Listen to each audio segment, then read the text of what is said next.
داستان کوه و مرد جوان. روزی روزگاری مردی جوان به نام آرش تصمیم گرفت به قله کوه بلندی که در کنار روستایشان قرار داشت صعود کند. از کودکی آرزوی رسیدن به آن قله را داشت و حالا که جوان شده بود احساس می‌کرد وقت آن رسیده که این آرزو را محقق کند. آرش روزی به کوه رفت، اما هرچه بالاتر می‌رفت مسیر سخت‌تر و سنگ‌ها بزرگتر می‌شدند. باد شدیدی می‌وزید و دمای هوا پایین آمده بود.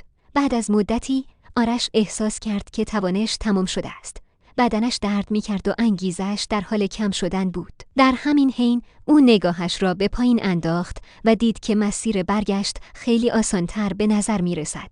وسوسه شد که برگشتن را انتخاب کند. ناگهان به یاد حرفهای پدرش افتاد که همیشه به او می‌گفت اگر می‌خواهی به چیزی دست پیدا کنی، باید از راحتی و آسانی بگذری. فقط کسانی که در سختی‌ها صبر می‌کنند و تلاش می‌کنند به هدفشان می‌رسند. آرش نفس عمیقی کشید و تصمیم گرفت که همچنان ادامه دهد.